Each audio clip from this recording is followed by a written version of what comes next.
This is Critical Discussions, episode 22nd. And in this episode, we're gonna talk about, well, a lot of subject matter. To be honest, we're gonna be starting first with Nord Stream. That's the first news of the day.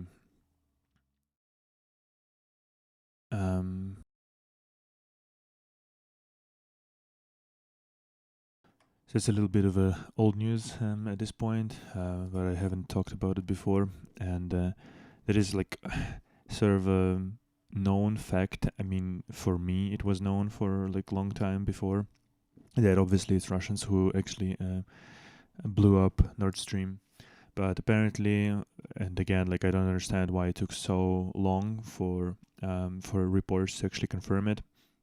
That apparently some it's the sea, it's a giant vessel, like obviously there should be like some transponders on it working, so on and so forth, or at least like partially, so you would think that the vessel of this size would be spotted earlier, but in any case, Danish patrol boat had taken 26 images of Russia's SS-750 special vessel with an AS-26 Priest mini submarine on board on 22nd of September near Bornholm, where the explosions took place later.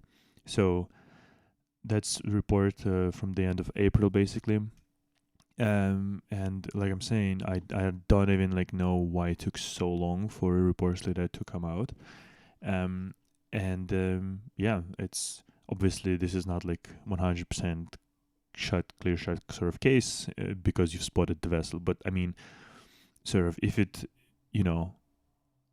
walks like a duck, if it quacks like a duck, it is a duck, right? And what I would want for anybody who's interested in this kind of a thing is to actually watch the video. It's in Russian. However, you can translate Russian subtitles to English, and they're pretty correct. They're pretty spot on. This is from Vladimir Milov, who blew up Nord Stream. And it's a really comprehensive video, and I haven't been able to find sort of as comprehensive of an article or articles. Like I'm saying, I'm going to leave the link to this article, Russian Special Vessel Spotted Before Nord Stream Blasts, from Danish media, or obviously we can go directly sort of to the Danish media, but it's in Danish, right? So obviously easier to read in English. But this particular video is really interesting, and like I'm saying, if you want to sort of take a little bit of a deeper dive into this whole situation, there's a really comprehensive video with, like I'm saying, pretty accurate subtitles. So even though it's in Russian language, the subtitles are spot on. So yeah, I just wanted to sort of acknowledge this the development in this particular story, and that right now seems like the Danish media, Danish authorities, I guess, sort of point the blame where it should be finally, because for the longest time, sort of I've heard that I've seen that people sort of claim some, like basically spread continue to spread Russian misinformation. That is that it's been like who is the biggest benefactor of this? Like it was United States or diversion groups or whatever. Where in fact, like basically everything, like most of the time, when Russia state officials or state media or propagandists, wherever, when they start spreading misinformation and start accusing others of something, you can bet your house and all of your savings that when Russia accuses somebody of something, it is they who do exactly what they're accusing some other third parties of. It's almost always like that. And I'm going to talk about it just in 1 second. Let's actually talk a little bit exactly about that, right? So, and by the way, like I'm saying, all the links will be, relevant links will be in the video description on YouTube channel. And so now let's talk about denazification. This is the sort of the supposed reason why Russia has started this special operation, as they call it, which is obviously lies. There's nothing special about this operation. It's a full-blown war. And what's happening is that, so once again, Russia accuses Ukraine, the whole like commandment of Ukraine, the president who is of Jewish descent and Jewish, basically, right? Russia claims that they are Nazis, while in Russia, in St. Petersburg and Leningrad region, groups affiliated with neo-Nazis offer lessons of courage and weekend classes to orphans, troubled adolescents, and cadets. Dobrovolets Volunteer Center and the North Slavic community maintain close ties to the Russian neo-Nazi organization Russich, as well as the Union of Donbass Volunteers. And this is despicable on so many levels. Not only that, like real Nazis exist in 2023, 22, whatever, in the 21st century in general, which is absolutely fucking despicable, absurd, and just brain dead. If you think for 2 seconds that it was Germany who wanted to eradicate and sort of get rid of, kill like all of the fucking Slavics and Russians and, you know, USSR people, whatever, right? And now in those countries, there are these brain dead people who think that they somehow like relate to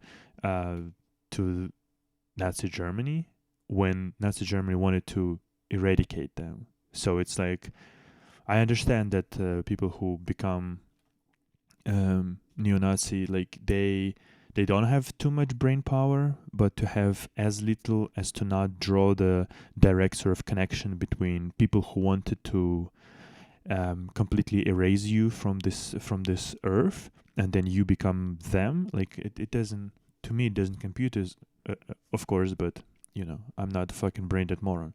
In any case, it's despicable that they're teaching kids. First of all, they're already putting swastikas, modern swastikas on them, the Z symbols and so on and so forth, right? And they are sort of doing some sort of like a fucking training with like arms and whatnot. And by the way, on this particular image,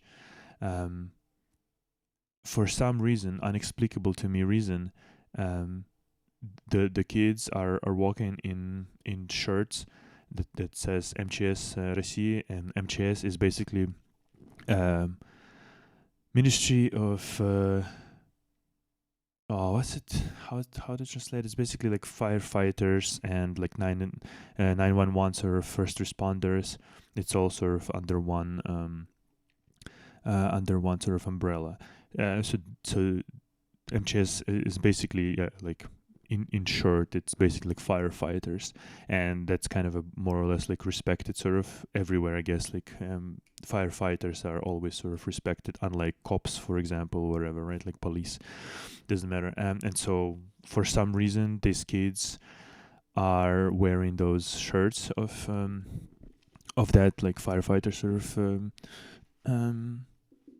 organization, which is bizarre because I don't understand like why would, like, how did they get those, and why would MCS would want to actually be associated with military stuff, which again, like, those people are not military by any means. They're fighting fires, they're helping wherever, like, yeah, being first responders to like wherever, some maybe like gas leaks or whatever. And yeah, this particular little thing I don't understand really. But in any case, like once again, the full article will be here. It's in English language. You can read it. It's just bizarre that, not bizarre. I just wanted to bring this to people's attention, that what Russia accuses other people of or other countries of, it's exactly what they're doing, or what's happening inside of Russia itself. There are a lot of like really, really, really despicable human beings inside Russia, which kind of understandable. There are 140 million people, plus there will be bad apples, obviously, but apparently there are a lot of like imperialists, like I'm saying, neo-Nazis, and so on and so forth.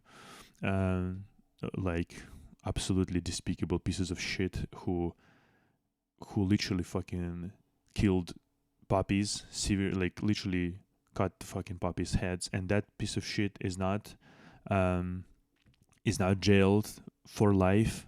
He, like Alexei Milchakov, whatever the fuck.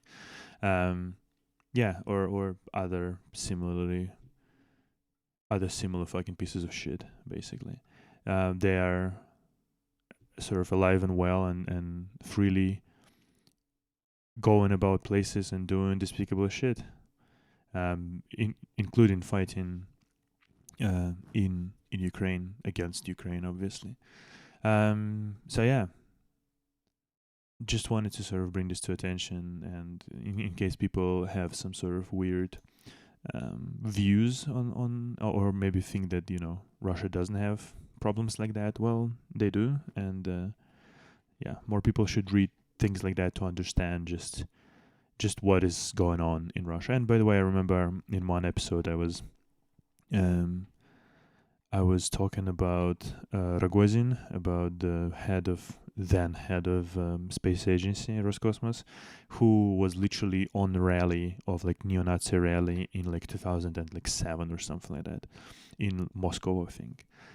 So it's been long time there, sort of lurking in the shadows, those despicable people, and now just sort of over those years, instead of squashing completely those groups and jailing absolute atrocious people who literally like kill fucking dogs and cut their heads off and things like that, like absolutely despicable human beings who don't deserve to live, to be honest, but definitely don't deserve to live in society, should be isolated. Instead of eliminating those groups, they were allowed to sort of brew into this bigger sort of Nazi groups, obviously. Now they are actually, again, fighting in Ukraine, and I'm pretty sure we'll be fighting soon home as well, because, well, this is another topic of today's discussion about the increased sort of crime inside Russia, which actually let's exactly dive into that.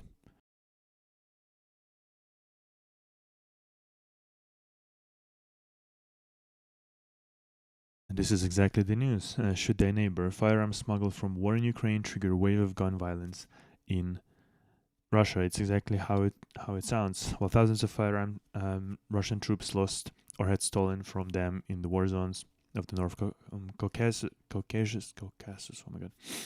Yet to be found, a new flow of weapons is already pouring into Russia from Ukraine. Number of crimes involving firearms and ammunition in Russia has increased by 30% since April 2022. It's like a year increase, but I'm pretty sure this is not like correct statistics, because I've seen the statistics, or maybe it was like in some particular regions the statistics was as high as like 300% increase or something, like maybe even more percentage increase of gun violence, and or maybe it was like just in general sort of killings, maybe like knives.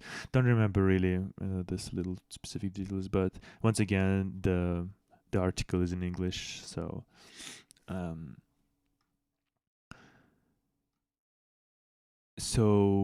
definitely recommend sort of reading a little bit about it. And it's only the beginning, obviously, because well, the war is ongoing, and the amount of people who will be returning from the war, who will be returning to Russia, and they will be absolutely not needed there. The amount of people who will return, again, with some experience of some war experience, basically, with some guns, with basically PTSD and broken sort of psyche, probably wounded, and they will return to Russia. Obviously, I'm talking about right now.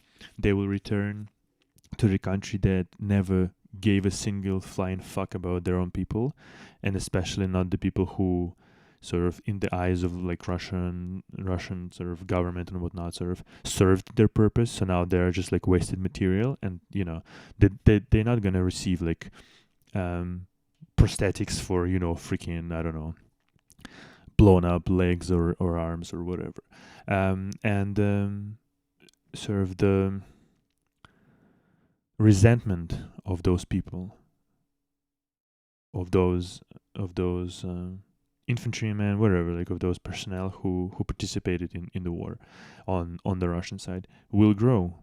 And like I'm saying, since they either have directly have access to the guns, or they know somebody who has access to the guns, and because those who will be returning, if they will even return, right? Like it's good for everybody if they just fucking die there in Ukraine, but if they will return, these are not the best people who will return.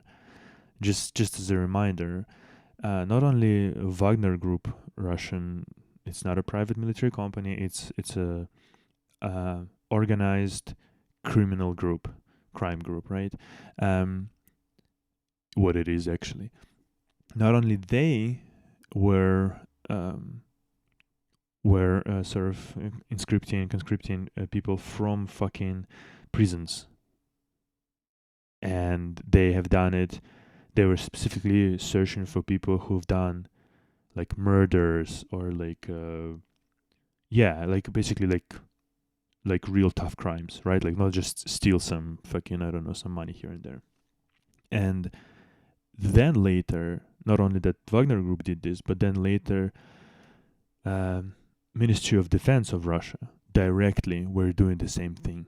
They even like they didn't even pretend anymore. They sort of banned Wagner Group from accessing, basically from accessing jails, and they were doing the same thing.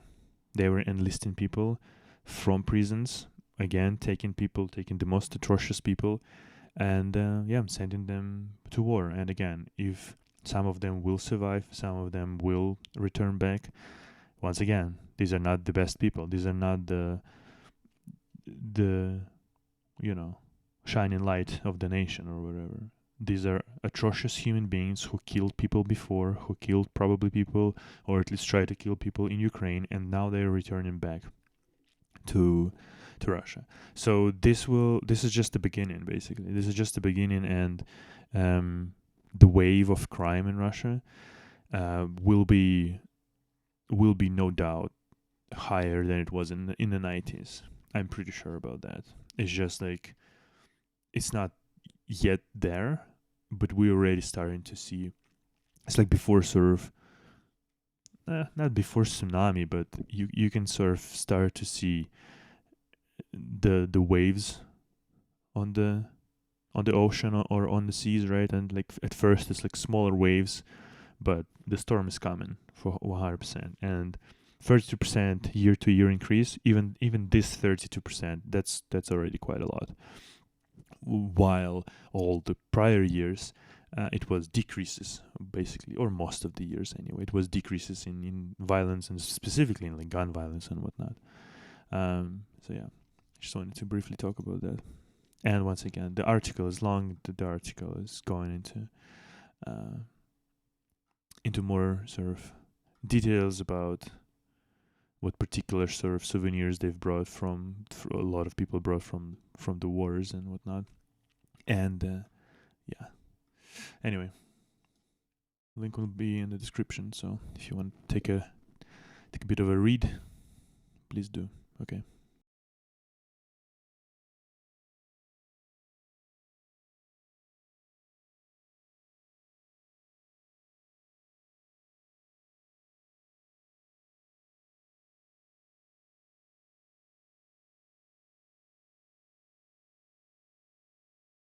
Now then, let's talk about a few different subjects, which are all connected. Business as usual. 25 European companies still supplying the Russian army directly. Well, yeah, basically directly, or through one or two sort of layers, basically. Once again, I deeply I'm asking you, if you will see this sort of video, please read the article, because obviously it goes into a lot of details, and I'm not gonna list all those companies, but it's related basically to two companies. For example, some of them basically work directly like Italian manufacturers work directly from for or with companies that are producing basically like boots for the army, for example, and then Italian Pacifico Campiglionese or something like that, right? Like, or like leather by Germany, Salamander, right? Like Salamander, I'm pretty sure it's quite famous brand. Or like shoe glue, Jakob Kemi, right? Like GmbH. There are a lot of them from Italy, from Germany. Um, actually, like a lot of them from Italy and from Germany. Interestingly enough, some Slovak companies as well. Um, some companies are French that are sort of supplying um, switches for like onboard control systems, microchips, things like that. Um, it's a good article, really good article, and it's worth taking a look. And if you're living in those countries, whatever it might be, because there are companies from Estonia, for example, as well. Like I'm saying, Italy, Switzerland, Germany, lots of different companies. Hungary, what's that? Like Lithuania, Austria, lots of the companies in Germany once again, Poland even, different companies in different countries supplying Russia with some parts of like either ammunition or particular components for their launching systems or rockets, missiles, whatever, or yeah, even as simple as supplying leather and glue for boots, for fuck's sake, right? Like, if you can, I would really ask you to basically contact your representatives in your country and ask them questions why the fuck companies are still allowed to do business with Russia, and specifically to do business with Russian defense. It's the air quotes defense with Russian army, with Russian military, because this is quite despicable, to be honest. And I don't understand really how. I don't understand really, like, I understand the businesses and that like old saying that, there isn't any crime that capitalists won't do for 300% of profits or something like that. But at the same time, we're talking about like really the despicable, unprovoked war, like full blown, full scale war, where Russia tries to destroy and completely sort of obliterate the nation of Ukraine. And if they could, they would, destroy everything there. Um, and so yeah, I don't understand how companies from Europe are continuing to do business with these despicable pieces of shit. So yeah, I really encourage you to read the article and sort of take a look and remember the name of all these companies and protest, boycott, call people, maybe even call the company offices and ask what in the fuck are you doing, things like that. I would really think that it could make a little bit of a difference for sure, even if like 20 people would call. If 20 people would call one day, 50 people would call another day, you know what I mean? Like, companies maybe would start thinking that maybe their public image will be tarnished a little bit. Let's put it that way. So yeah, the link will be in the description.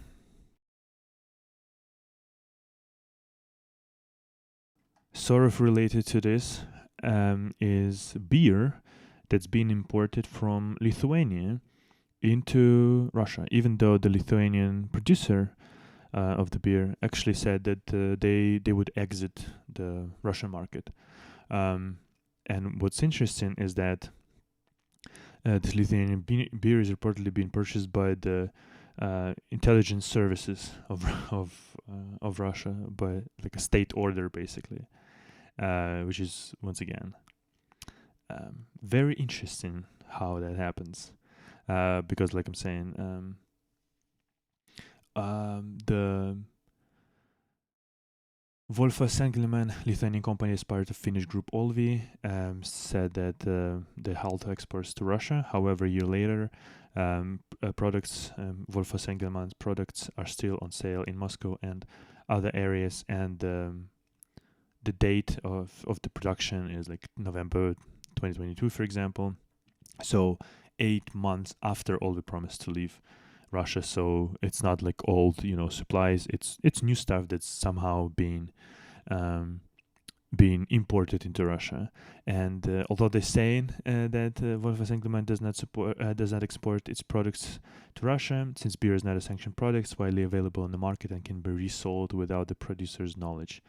At the same time, and again, the article will be in the description because it's a really good article.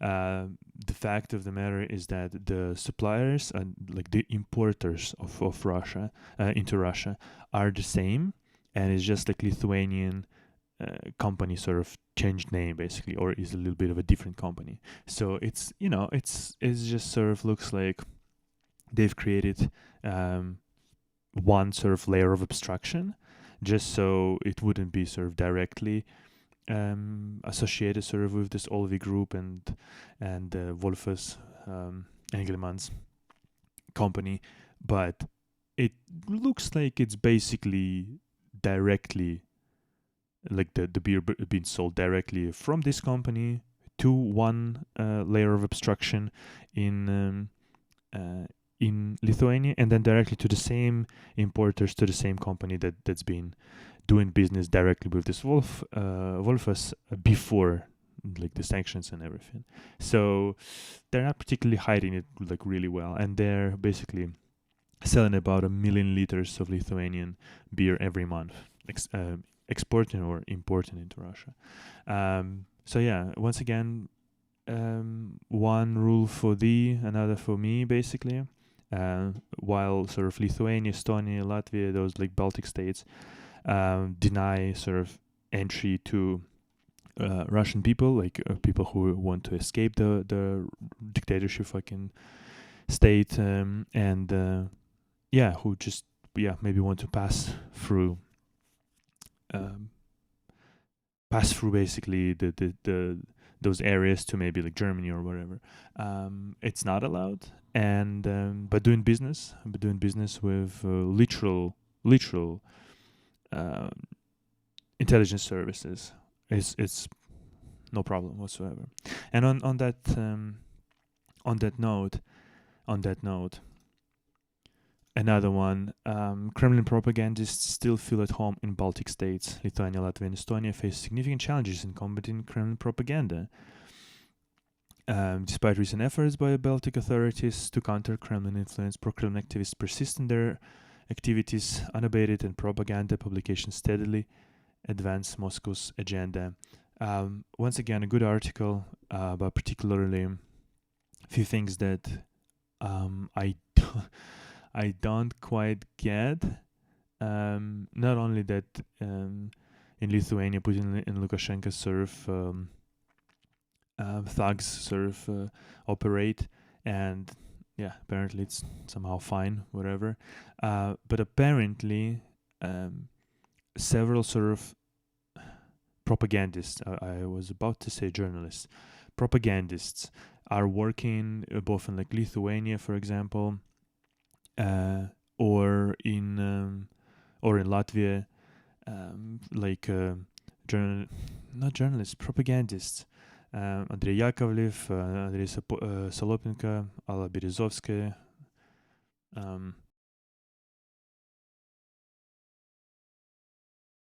and others. They're all sort of continue operating. Kremlin media journalists continue to reside and work relatively unobstructed in Riga, for example.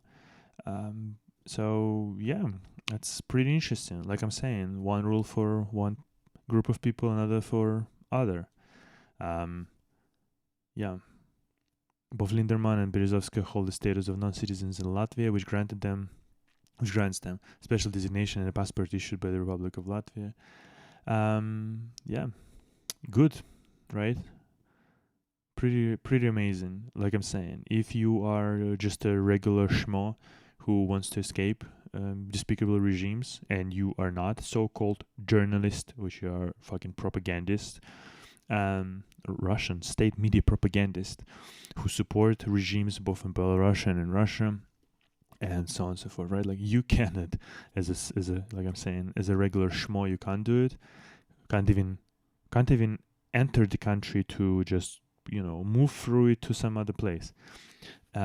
While literal pieces of shit who work for the regime or were associated with the regime are actually not only working there but residing there inside the countries. That's the sort of weird. It's not weird. It's just bizarre. Bizarre sort of state of Baltic states, who, like I'm saying, are all against sort of regular Russian people, and then just allow actual people associated with the state to still be there. In any case, once again, the article will be in the description. So it's quite a long one, but quite a good read. So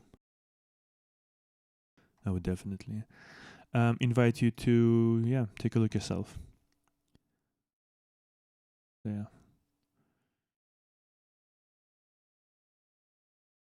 And that's exactly sort of how the article ends. Restrictions for Russians, not propagandists, following February 24, 2022.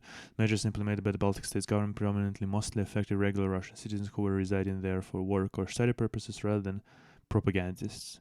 Latvia went even further by requiring Russians holding permanent residence permits to pass a Latvian language examination by September 1st.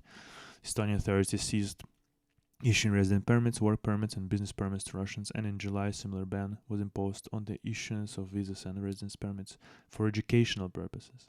In April, the Lithuanian authorities enacted a law that also imposed restrictions on the issuance of new residence permits for Russians and Belarusians. The original bill was intended to prohibit the acquisition of real estate and citizenship for nearly all Russian citizens, with the exception of holding humanitarian residence permits. A recent analysis conducted by journalists from Estonian national broadcasting examined the evolving nature of Russian propaganda following the onset of full-scale war in Ukraine. The analysis revealed a growing trend of spreading disinformation rooted in the concerns of the Russian-speaking population about potential repressions by the authorities within Estonia. Well, if you think about repressions by the authorities within Estonia, go the fuck away to Russia. Of particular concern is dissemination of disinformation that fuels a narrative of Russophobia, which poses significant problems. Blah blah blah blah blah.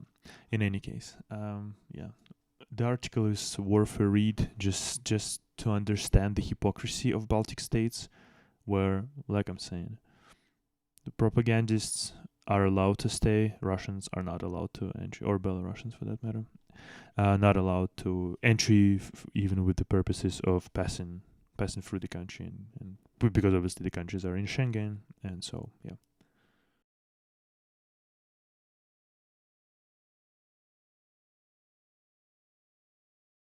All right. Now, one interesting thing, there was a post here on subreddit called Anti-Work. State capitalism is just capitalism. There is so much of this nonsensical shit that's on Reddit or just in general sort of in the Western, media sometimes, or like not media, but like in Reddit or in Twitter specifically sometimes, where people hate so much capitalism and things like that. So few notable little pieces of gems in my view anyway. So corrupt billionaires are in fact the problem. I don't even remember what was exactly here, but if corrupt billionaires are running the government, then it's still the billionaires that's the big problem, isn't it? That's so, like, this particular line is so brain dead that I don't understand how it can solidify into an actual thought that person puts types and presses enter, to send. If corrupt billionaires are running the government, then it's still the billionaires that's the big problem, isn't it? No, it is not. It is the government that's the problem.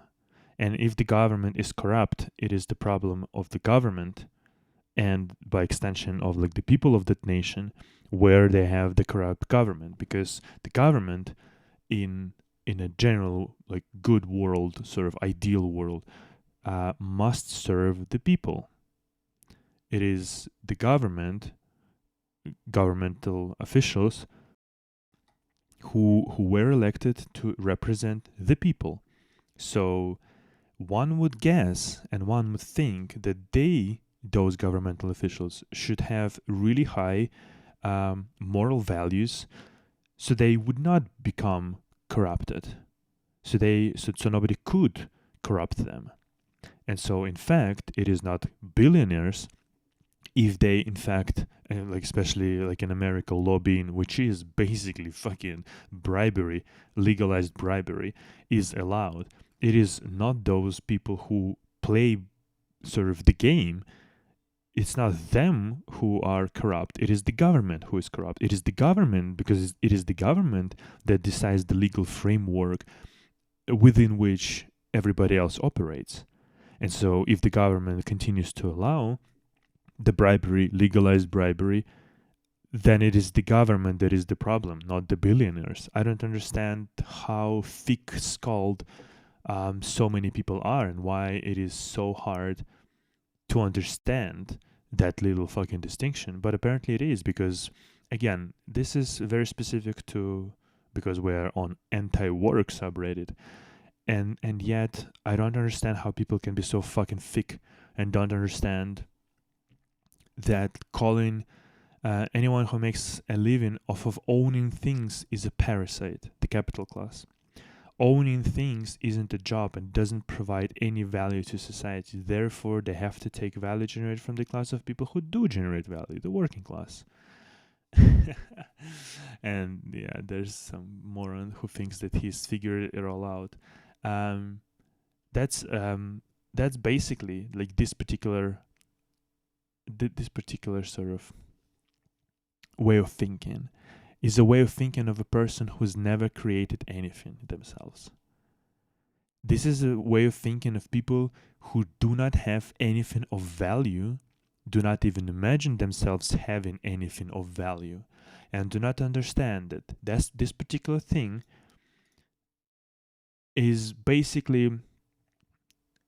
will basically bite them in the ass if they will actually try to enact by living in a world where this is the reality, that like living off of things is being a parasite.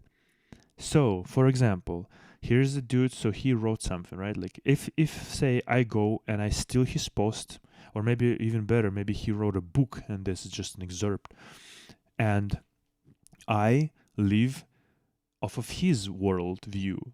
I think that living off of owning things, and if you wrote a book, you own it. This is your book, this is your copyright, it belongs to you. But I would be thinking like he thinks. No, you know what? I like your book. I think I see some value in it. So I'm going to take it because you don't care. You don't want to be living off of things that you've created. I'm going to be taking this and I'm going to be putting my name on it and I'm going to be saying that this is my book and indeed. So you've done all the work, but I'm getting the rewards. That is the end point of this logic. If you do not own things, if the society, if the government, the judicial system does not protect your ability to own things, it is basically anarchy. It is free for all. Because you have a good phone and I don't have a good phone. I don't care about your right of owning things because you don't want to own them apparently. And some might say like, okay, this is talking about like living off of things. Well, yeah, you might have a car and you might like rent it to somebody else. You might have whatever. It might be your generational wealth of like you bought some land and now you've you've grown like a garden there with like olive trees or whatever, and then you're selling them. You're basically living off of things, living off of your land, living off of things that you do. Uh, somebody else, somebody else's parents, somebody else's family never got to that point, never maybe thought about owning things and trying to living off of not just the manual labor, but some second abstraction, like the layer above it. Create something that would provide additional value and living off of that value. Like I'm saying, writing a book, making freaking music, even thinking about things like that. Creating some software that people use, creating some physical products that people use. You are living off of not your manual labor, but the things that you've created with your mind.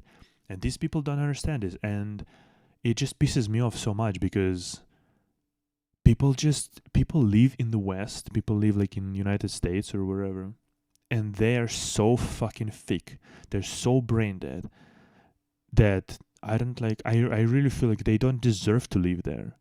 I mean, I understand it's like a stupid concept to even say that, but they don't really, because they don't appreciate whatsoever. They don't appreciate whatsoever what they've got.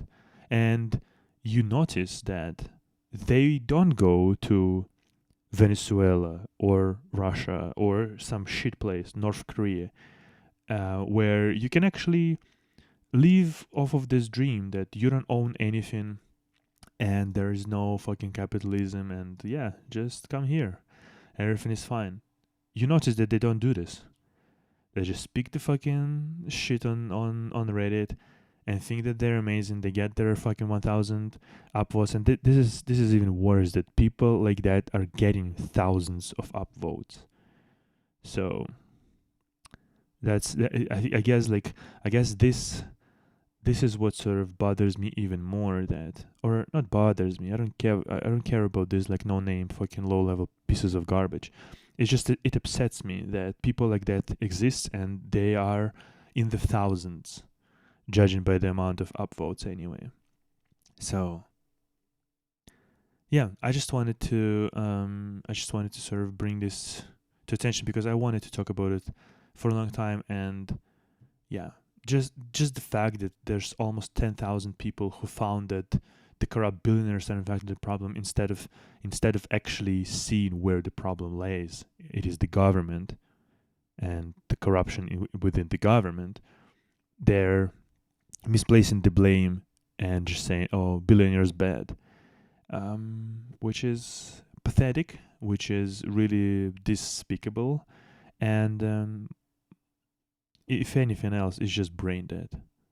And I just wanted to point out this particular thing, because I've noticed this quite a long time already ago, and yeah, only now sort of speaking about it. Okay.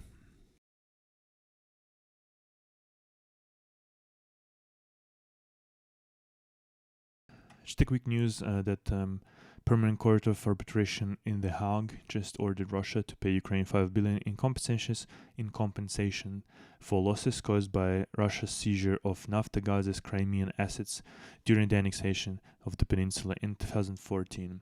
That's a bit of an old news from April, but this is an important one, because that's a precedent, and it's a precedent for later for Russia to pay for all of the destruction, for all of the harm, for all of the horrors that they've caused after the full blown war that they've started obviously last year in February.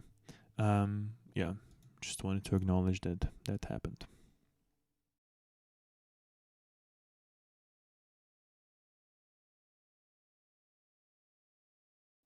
Interesting news, very recent one, just today, that Chinese ministers and top managers refused to basically meet Mishustin, who's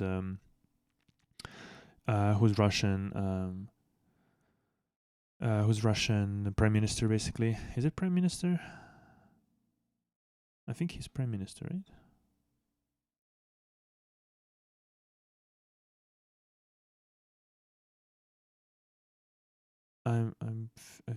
yeah, premier, not prime minister, premier. So like, it's very telling. It is very telling, at least for people who can read sort of between the lines. That not only that, from Moscow to Shanghai, there's like a lot of people arrived. 4 vice premier, Grigorenko, Chernyshenko, Manturov, Novak, a few ministers like Patrushev of Ministry of Agriculture and Ministry of Transportation, Savelyev, also the head of like 2 biggest banks in Russia, Sberbank and VTB, Grev and Kostin, and also a few billionaires of North Steel and Agro, something with phosphates and agriculture, Bardashov and Guriev. But apparently the Lithuanian, who would be like sort of a similar sort of ranks as Mishustin, said that refused basically to participate in this Russian-Chinese forum, and instead sort of sent a vice premier, Helifan, which is really interesting. Is that really interesting in terms of Chinese are smart. They know that Russia is absolutely backed up against the wall, and it's not like some sort of really sort of like a beast that's backed up against the wall that can strike and do something absolutely insane. No, it's like a beaten, fucked up sort of person who they can like extract everything they want, Chinese that is, and this is exactly what they're doing. They're taking gas and oil with giant discounts. They do sell some goods to Russia, but not that much, because obviously Chinese understand that United States and especially Europe are giant markets for them, and they can just do whatever they want basically with Russia, because Russia has nobody else basically to go to, because they've literally severed their relationships with everybody besides China, Iran, and like fucking North Korea or something. And so now they're extracting from Russia everything they want at the prices that they want, and in turn giving basically nothing really. So that's pretty interesting.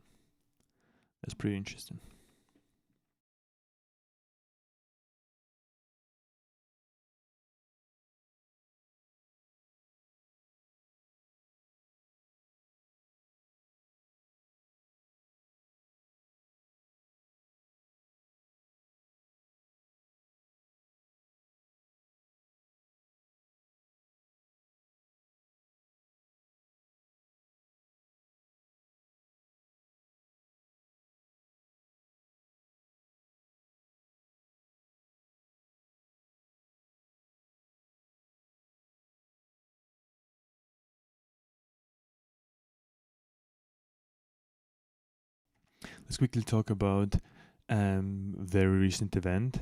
There is a group of, like a diversion group, actually entered Belgorod region from Ukraine, crossed the border into Russia, and unlike previously, they've done something similar. That there is the group of people with Russian passports, and they're what they call basically how they call themselves, Russian volunteer corpus, like a corpus, is that a word? I think it is. Whatever. Basically like a Russian partisans, if like in like a quick little sort of easy way to understand. So that happened previously, that they've just entered from the territory of Ukraine to the territory in Russia, made like a few photos, and then exited. This time, apparently they were actually going with like maybe not tanks, but at least like few like armed personnel carriers, and apparently there were like some fighting even. Apparently they have this Russian Добровольческий Corps RDK, this RDK surfing. Apparently they have been fighting with like border patrol, as far as I remember, and as far as I understand anyway, because sort of the information about this is a little bit kind of sparse, because we've seen some news, but like not really not really full picture. About 500 apparently about 500 houses were damaged, and yeah, it's interesting that apparently there were up to 150 people, and yeah,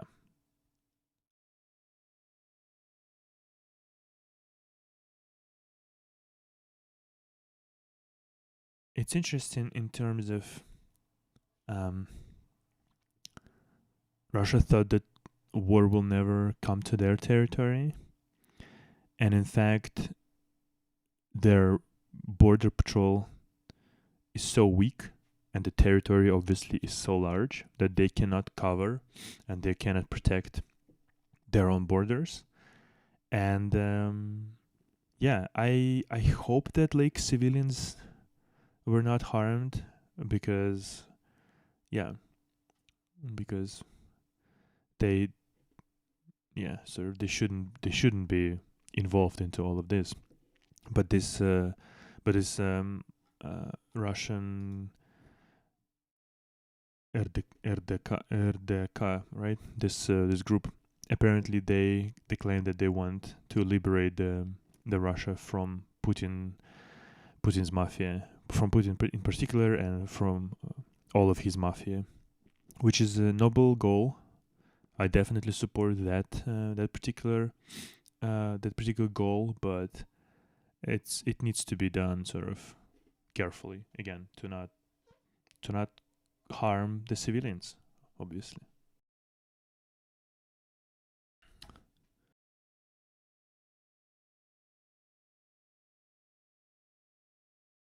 So yeah, again, it's not like Ukraine decided to attack the territory of Russia.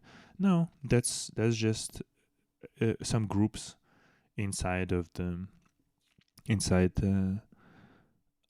inside of the, I don't know, they're not like really in Ukrainian army. They're rather sort of sympathizers to the Ukraine, who are against Russian regime. And so yeah, I'm saying, that's a noble goal, to liberate Russia from the Putin and his mafia. But it's just interesting that I've talked right before today already about the fact that the amount of weapons in Russia will increase, and more people will return, and it will actually cause the people who are fighting on the Russian side. But there's another threat to Russia as well, that they don't consider, I'm pretty sure, but they should consider. It is those who will have guns and who are against the Russian regime. And sure, there are a lot of like policemen, there are a lot of like those like special forces in Russia still. But there will be more and more people who will get access to guns and who are against Russia. So ahead of Russia, there will be a lot of turbulent times, and yeah, I'm pretty sure Putin will not Well, yeah, like he's not gonna leave till fucking 90s and ride into the sunset. Neither will his fucking mafia buddies. I'm pretty sure the day of the reckoning is coming for all of them. Um, yeah. All right.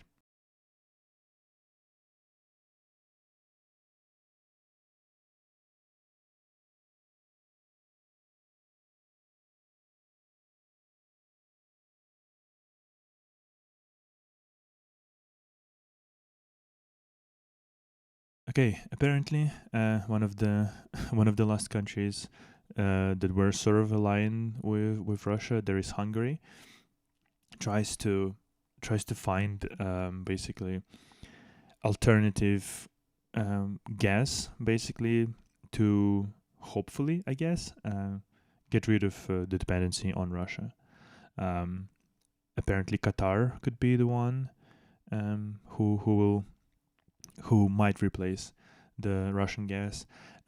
Also, Azerbaijan is already apparently in this year, in 2023, will be delivering some gas to Hungary, and in general, Azerbaijan is also sort of a good benefactor of this war in terms of um, they sent already quite a lot of gas um, to Hungary, Romania, um, Slovakia.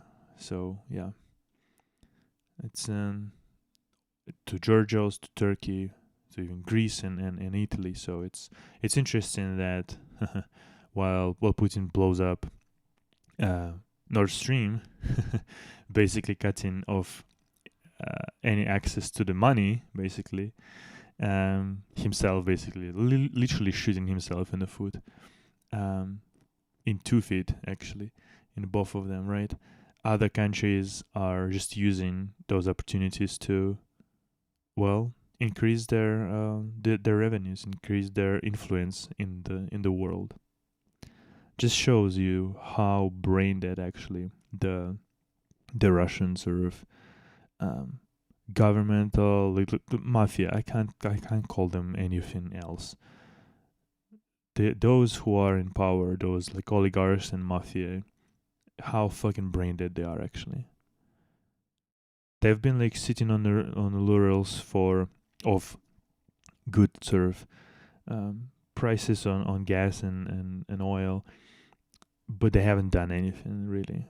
They were just like extracting natural resources, selling them, stealing 90% of it into their own pockets, giving some fucking crumbs to people of Russia, and even that was enough. And even that was enough. And yet Putin decided it, that he's gonna be waging wars, and that's the great way to conduct himself, whatever, in the 21st century. Yeah, the fucking hubris of people, and also the cowardness of others around him, is insane. To obviously um, try to talk reason into that brain dead fucking senile head. Anyway, all right.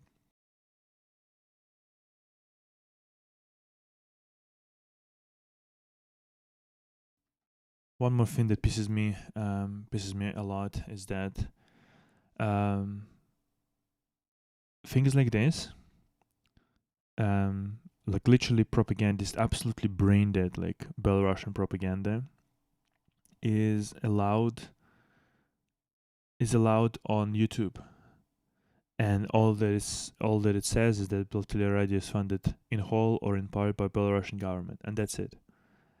I don't even I haven't even watched all of this, but it's just blatant pro Belarusian position, sort of anti-Western and whatnot. This is literally the first channel, the first Belarus first, which is again state affiliated, absolutely directly branded propaganda. And what I'm saying, what's so bad about it is because like these people are allowed on the platform. These people are allowed to actually sort of feed the shit into people's heads. And what's interesting, I don't understand like how that's happened. Maybe like there's like a free 500 bots who are actually like just upvoting all these like Braindead comments, like thank you for your president, blah blah blah. Oh, like, oh, thank you Belarus that you haven't sort of succumbed to the West or whatever. Like such garbage that like I don't understand if there's like real people, if there are real people, or if it's just like all total garbage. But like I'm saying, what pisses me off the most is that that shit is allowed on the platform. So yeah, I don't know.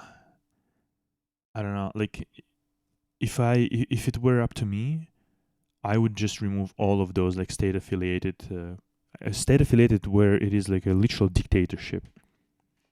I would remove all of their accounts because they've done it actually with Russia. They have, I'm pretty sure they have banned Russia Today and a few other sort of state affiliated companies, and yet with Belarus it flies under the radar because it's such a fucking small, insignificant piece of shit sort of nation that big sort of powerful don't really care about it that much. And yet, like I'm saying, this misinformation, this propaganda is allowed to stay on the platform, which is not great. Which is not great at all. I am all for freedom of speech and freedom of information and whatnot. But when it is like directly misinformation, directly disinformation, and those in a dictatorship fucking state who oppose freedom of speech and freedom of information and whatnot, because they oppose it inside of the country, because they block and remove and jail journalists and whatnot, right? And yet they then use what's Western media, the ability of like freely express themselves via the means of Western media, Western platform. You see sort of the hypocrisy of it, right? Like I wouldn't mind whatsoever if it is sort of about like, okay, we allow any information inside our country, even though it's dictatorship shithole, right? And thus, like, we can use others as well, platforms, whatever. But if you sort of remove yourself from that contract of giving access to people to the information freely, basically, if you sort of cut that contract in half, burn that contract essentially, if you start jailing opposition, journalists, media for covering certain things, right, like protests or whatever it might be, you are not allowed then to use other people's free media to express your disinformation. Simple as that. It should be simple as that.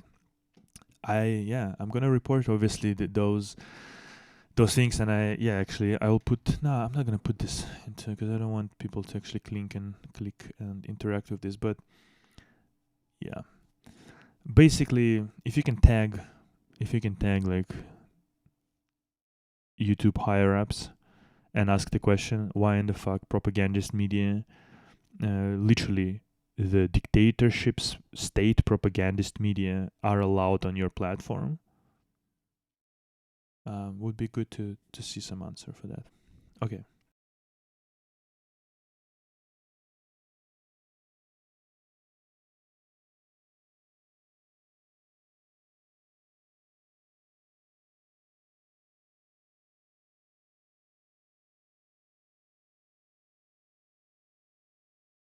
One interesting news is that ex or like not ex vice minister of sciences in Russia died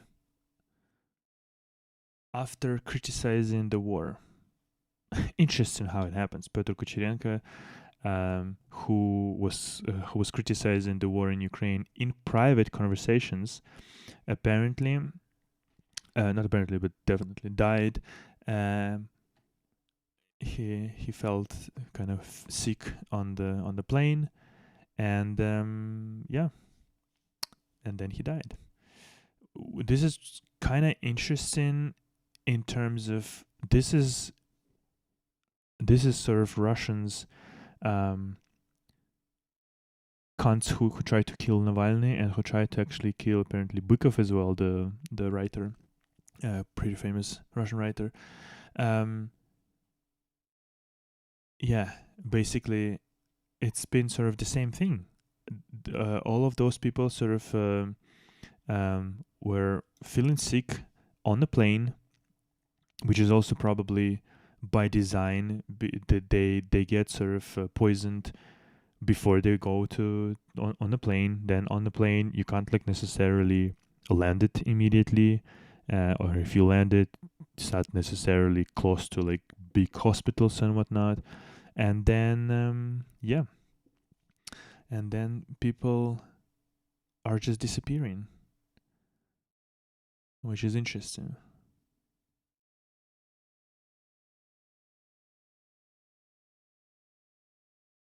He said that because in Russia you still have two passports, one internal and one sort of regular, which is called well, загранпаспорт. It's called заграница. It's like a border passport, something like that. I don't know. And he apparently he said that there was like regular passports, not internal, but normal passports. They like take away those passports, and apparently he cannot he can't escape this regime anymore, and there is no such globus on this. There's no such earth, no such place on earth that would be sort of welcoming, like vice minister or vice minister of like Russian whatever it might be, after this fascist invasion. So apparently in private conversations he's been quite vocal about this invasion and whatnot.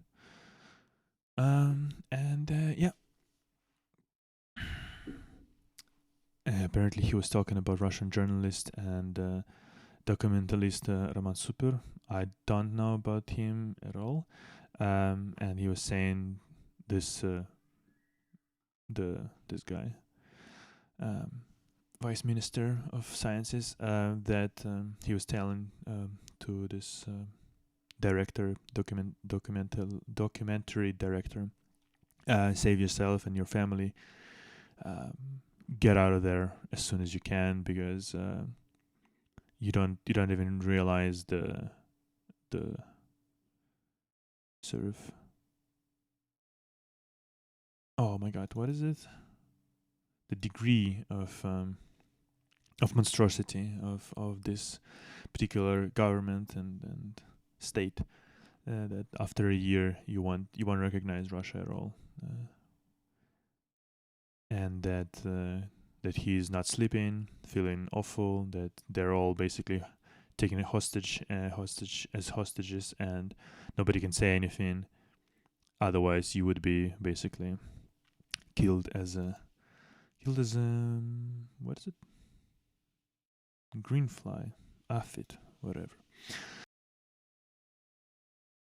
So apparently, there are more or less kind of decent people still even in the sort of governmental positions in Russia, but because there is such a fucking strong KGB presence and all of the other sort of special services inside Russian sort of, basically the whole, this, like, because Putin is the ex KGB officer, like fucking low level rank piece of garbage, but apparently he was able to create this really sort of totalitarian sort of state, in terms of like, if people are disagreeing with you, because you have access to this apparatus of repression, to the KGB and NKVD, like all those pieces of shit who were doing atrocious stuff for, I don't know, fucking 80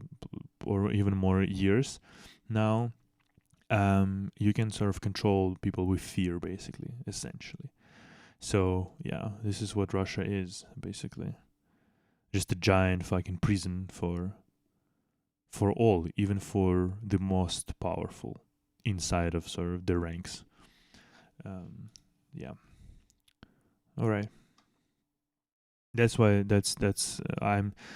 I wanted to sort of bring this to attention, because probably nobody will really think about this guy, and like I didn't know who he is. At least like I don't remember that I've heard much of his name, but uh, all I'm saying is that protesting in Russia, basically, and fighting against the regime with, like, again, like protest and sort of without arms, without being armed, is impossible, just because of the amount of actual sort of special secret fucking services, secret intelligence, and all those kind of pieces of shit who have quite a lot of influence inside Russia, and who can kill people left and right without big problems, really, at all. So yeah.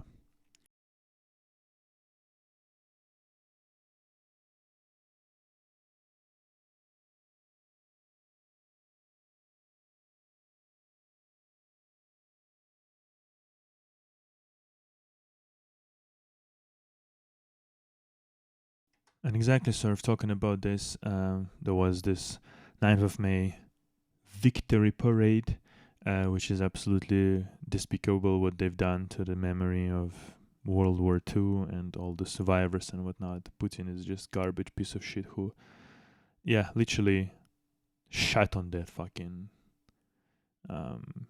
day, and on the memory of the people. Anyway, veterans at Putin's side did not fight in World War II. This is first of all, well, because let's be honest, like not a lot of people actually survived.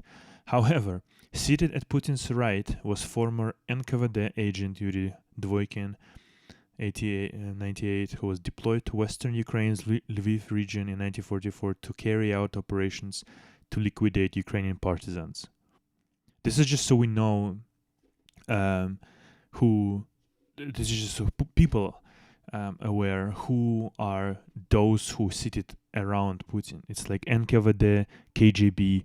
These are pieces of shit who were doing atrocities against their own people. Because back then it was USSR. It was all, sort of your own people, right? Dvoikin had volunteered for the army in 1942 but never made it to the front. At Putin's left was former KGB officer Gennady Zaitsev, who was born in 1934 and helped put down the Prague Spring of 1968.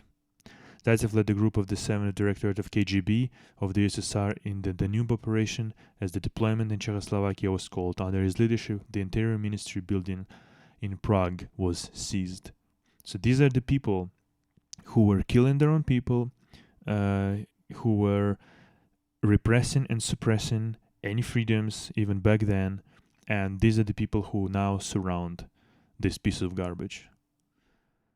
Need I say more?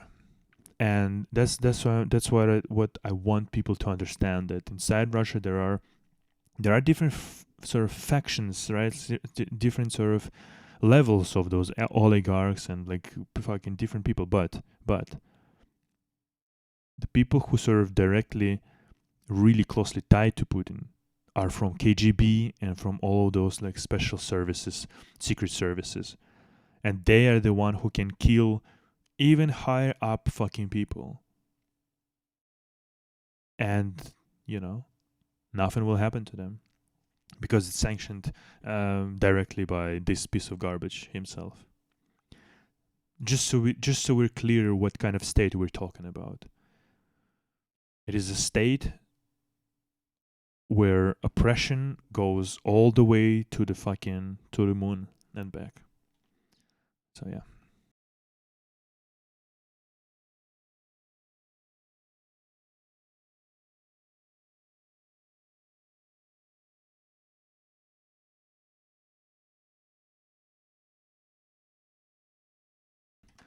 Let's end today on atrocious news. this time from US. US officials walked back, claimed drone strike killed senior Al-Qaeda leader.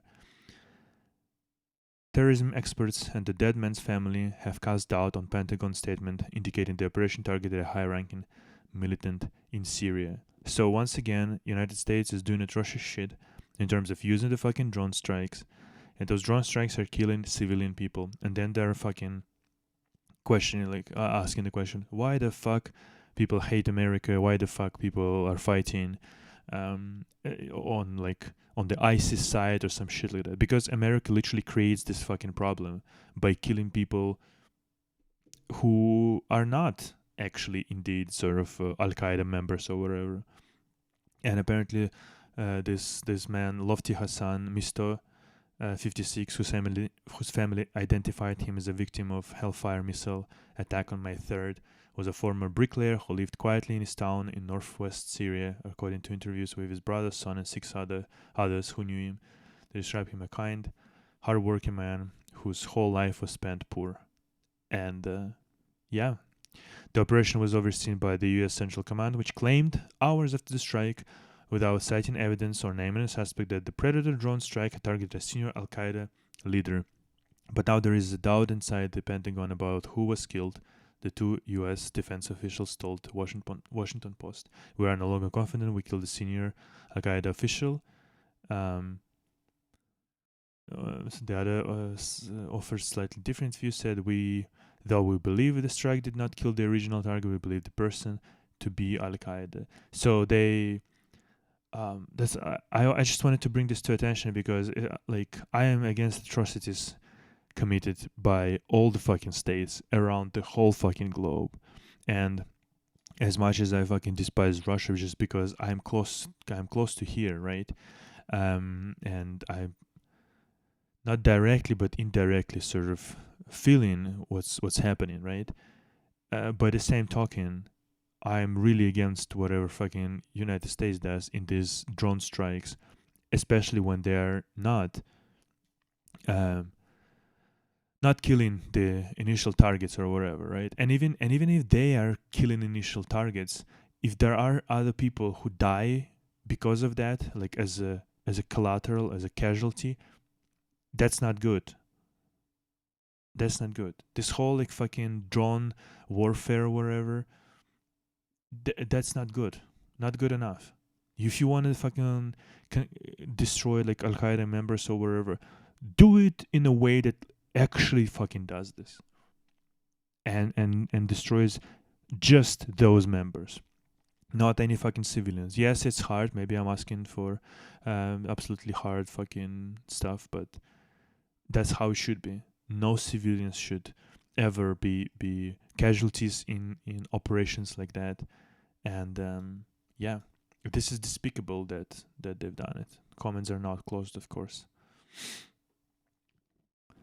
Should there be any doubt that raining death carelessly from the sky will inevitably murder innocents? No evidence, no opportunity for defense, just an American sentencing someone to death because they can. This is no better than what Putin does. It is just state terror. It is just state terror. I agree with this sentiment. I don't know the amount of upvotes or whatever, but that's the correct one.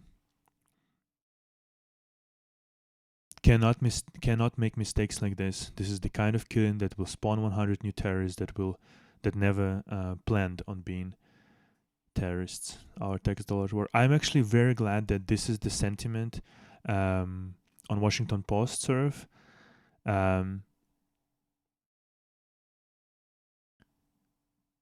We have spent trillions on the Department of Defense in the past few years, and time after time we end up with failures like this. It's disgusting. I actually like that this is the sentiment of the people. I'm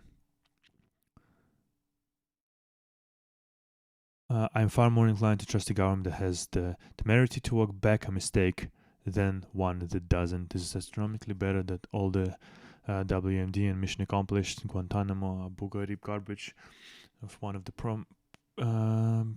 previous former guys. Never trust a government that is willing to nuke millions of innocent people to make a point twice. It's interesting that at least quite a lot of people sort of agree with this particular sort of sentiment, that atrocities are atrocities, and it doesn't matter who committed those atrocities. Russia's fucking Putin's army or United States. Everybody should be condemned for doing that, and people should do better. Yeah. All right.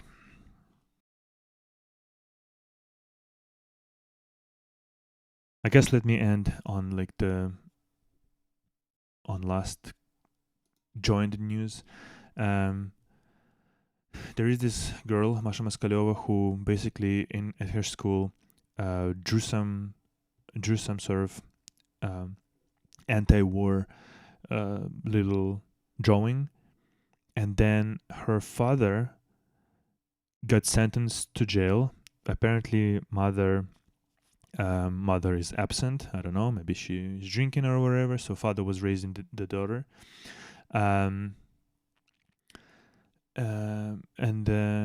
father goes to jail, and ombudsman of Russian ombudsman, who I think is actually is that Kant Lvova Belova, who is actually the second person that is that Hague Hague criminal court order to get sentenced alongside Putin.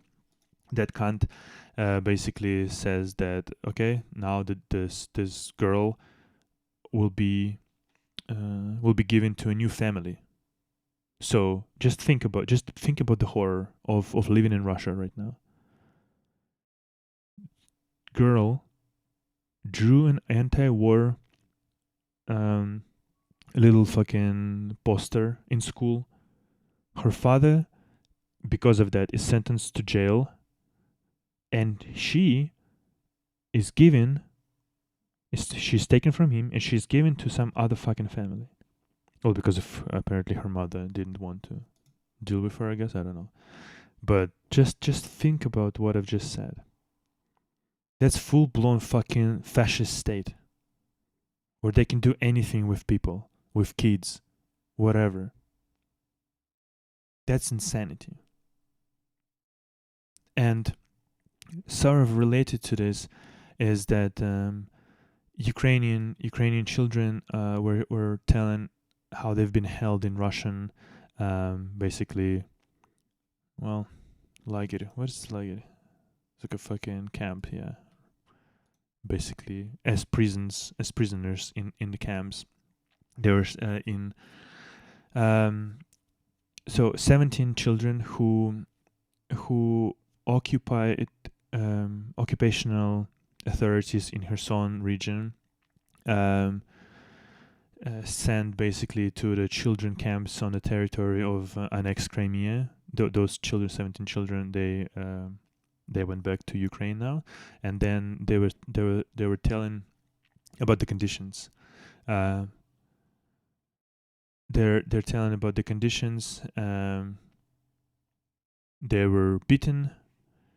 They a few people who said sort of like a glory to Ukraine, glory to heroes. They've been taken away, and people don't know where they are basically. Then basically.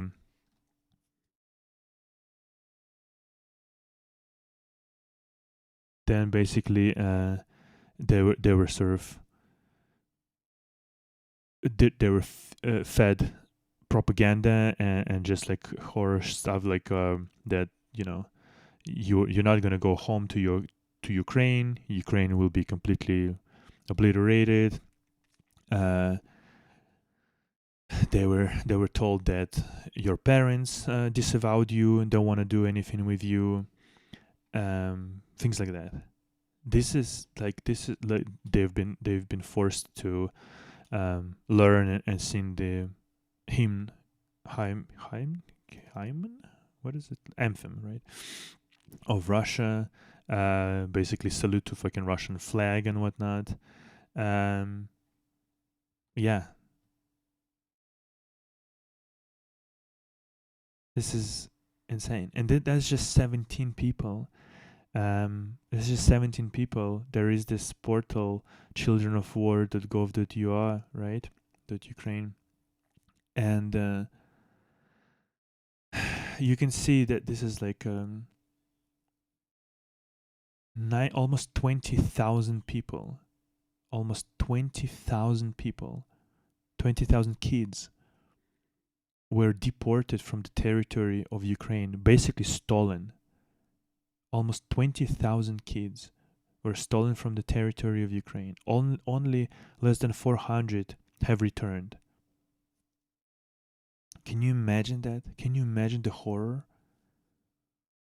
20,000 kids stolen from the territory of Ukraine. This is horrific. This is absolutely fucking horrific. And yeah, this is like Putin and this Maria Lvova Belova. Those are the fucking ombudsman. Where's ombudsman? Okay, I guess that's the word. Children ombudsman and Putin. So Hague, issued the order for arrest of two of them, both of them, because they are responsible for forcible removal, exportation, children from Ukraine. So not for starting the war. Putin is not, Hague ordered arrest of Putin, not for starting the war, but for forcible removal of children from Ukraine, which is interesting little thing to note. But this is so horrific. Like this is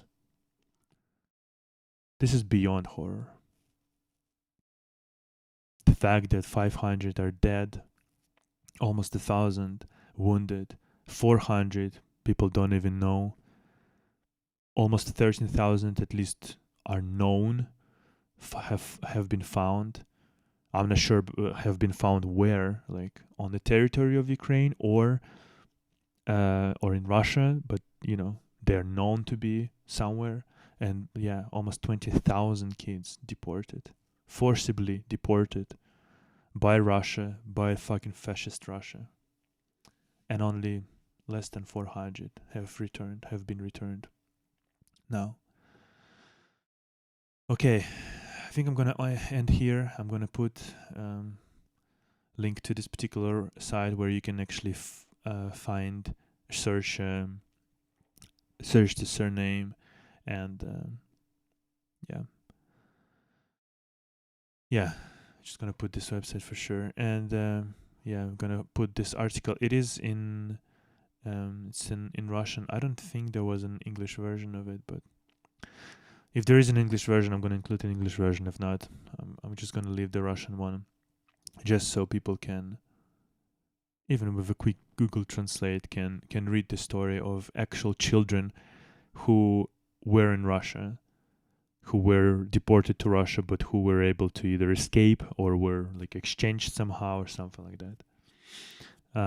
So yeah, because I feel like there's been so much time since the invasion that a lot of people sort of get desensitized to this whole horrors, and sometimes you just like forget what's going on really, and especially about the kids, because you don't really hear the stories of them that often. And yeah, I want people to kind of remember and realize that it's not a TV fucking series. It's not some kind of a scripted fucking material, right? It's real life, and it's absolutely fucking horrific what's going on and what Russia is doing. And everybody should like wait for a second, right? Like hold for a second and actually acknowledge and realize, like, oh, whoa, wow, this is what's going on. And I didn't think about this, or like, kind of flew under the radar or whatever. Anyway, okay. Thank you very much for watching. It's been Critical Discussions, episode 22. And please subscribe to the channel, to YouTube, to Twitch. Follow on TikTok, for example. And if you can support, a few bucks of donations here and there really help. Ko-Fi and, for example, Buy Me a Coffee. All links are at criticaldiscussions.net. I would really appreciate it, because it even small bits of donations help. And yeah, thank you very much. Take care of yourselves. Be reasonable. Always think critically. All right. Till the next one.